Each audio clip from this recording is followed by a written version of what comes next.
প্রিয় ভাই বোনেরা, জনগণের প্রজেক্টকে যদি বাস্তবায়ন করতে হয় তাহলে অবশ্যই গণতন্ত্রকে বাস্তবায়ন করতে হবে, গণতন্ত্রের ভিত্তিকে মজবুত করতে হবে। কারণ গণতন্ত্রের ভিত্তি যদি মজবুত হয় তাহলেই জনগণের কাছে জবাবদিহিতামূলক শাসন দেশে আসবে। জনগণের কাছে যারা জবাবদিহি করতে বাধ্য থাকবে তারাই জনগণের জন্য কাজ করবে।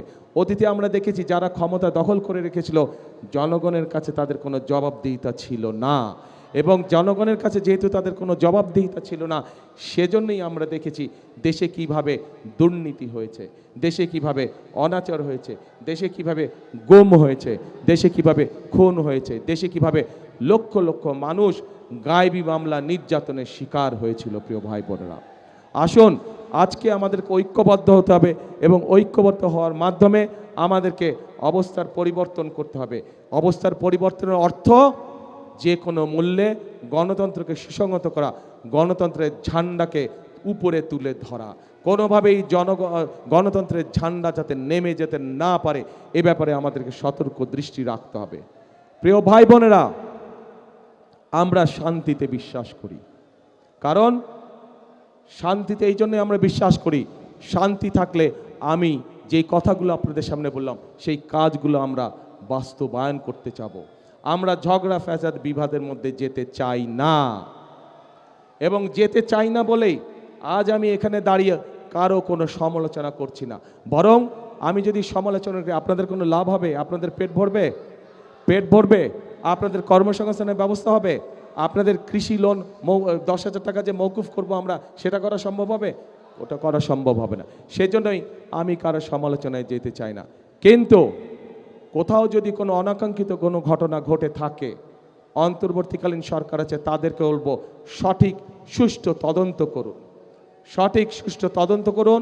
সেই তদন্তে যদি বিএনপির কোনো ভূমিকা থাকে সঠিক তদন্ত করার জন্য আমরা সহযোগিতা করব, সাহায্য করব। কিন্তু অবশ্যই ঘটনার সঠিক তদন্ত হতে হবে, সঠিক তদন্ত অনুযায়ী দেশের আইন অনুযায়ী বিচার হতে হবে। যদি কোথাও কোনো বিভেদ কোনো সমস্যা হয়ে থাকে, আমাদের পক্ষ থেকে পরিষ্কার কথা, আমরা দেশে শান্তি চাই। মুসলমান, হিন্দু, খ্রিস্টান, বৌদ্ধ সকলকে নিয়ে আমরা শান্তিতে বসবাস করতে চাই এই দেশে।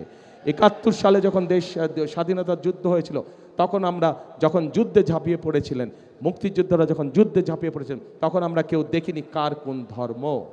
2024 সালের 5ই আগস্ট যখন দেশের মানুষ রাজপথে নেমে এসেছিল স্বৈরাচারকে বিদায় করার জন্য, তখনও আমরা কেউ দেখিনি কার ধর্ম কোনটা, কে মুসলমান, কে হিন্দু, কে বৌদ্ধ, কে খ্রিস্টান। কাজে আজ দেশ গড়ার সময় আছে, আজ গণতন্ত্রকে রক্ষা করার সময় এসেছে। আজ আমরা ধর্ম দেখতে চাই না, আমরা দেখব ভোটার, আমরা দেখব মানুষ, আমরা দেখব সে বাংলাদেশি। তার সবচেয়ে বড় পরিচয় সে বাংলাদেশি, তার সবচেয়ে বড় পরিচয় সে গণতন্ত্রে বিশ্বাসী, শান্তিতে বিশ্বাসী। যারাই গণতন্ত্রে বিশ্বাসী, যারাই শান্তিতে বিশ্বাসী, আমরা তাদের সাথে আছি, আমরা তাদেরকে আমাদের সাথে রাখতে চাই। প্রিয় ভাই বোনেরা, প্রিয় ভাই বোনেরা, বিগত 16 বছর আমরা কয়েকটি তথাকথিত নির্বাচন দেখেছি, নিশিরাতের নির্বাচন দেখেছি, আমিডামি নির্বাচন দেখেছি, গায়েবী নির্বাচন দেখেছি। দেশের মানুষ ভোট দিতে পেরেছিলেন আপনারা? পারেননি আপনারা ভোট দিতে। তারা চলে গেছে যারা ভোটের অধিকার কেড়ে নিয়েছিল। কিন্তু আরেকটি মহল ষড়যন্ত্র শুরু করছে, ভেতরে ভেতরে ষড়যন্ত্র করছে কিভাবে এই নির্বাচনকে ক্ষতিগ্রস্ত করা যায়, কিভাবে বাধাগ্রস্ত করা যায়।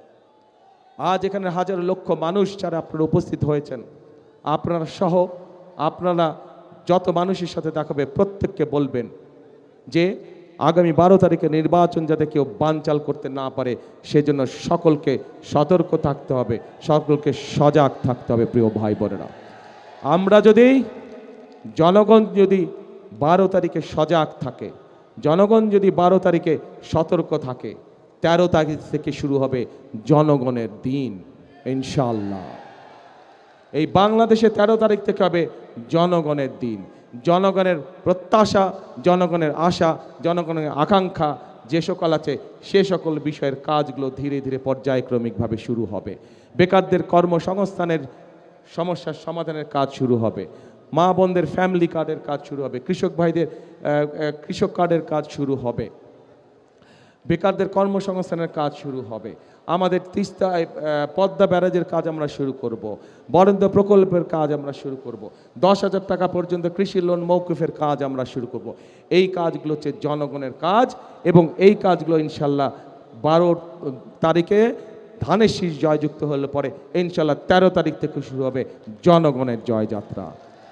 সেজন্যই প্রিয় ভাই বোনেরা, সবসময় আমি একটি কথা বলি, শহীদ জিয়া দেশ গড়েছেন, দেশনেত্রী খালেদা জিয়া দেশ গড়েছেন, এখন আমাদের সকলের পালা দেশ গড়ার। কারণ এই দেশই হচ্ছে আমাদের প্রথম এবং এই দেশই হচ্ছে আমাদের শেষ ঠিকানা। সেজন্যই আমি একটি কথা বলি, সবসময় একটি কথা বলি, কথাটি আপনারাও জানেন, আমার সাথে দয়া করে কথাটা বলবেন। করব কাজ সবার আগে বাংলাদেশ।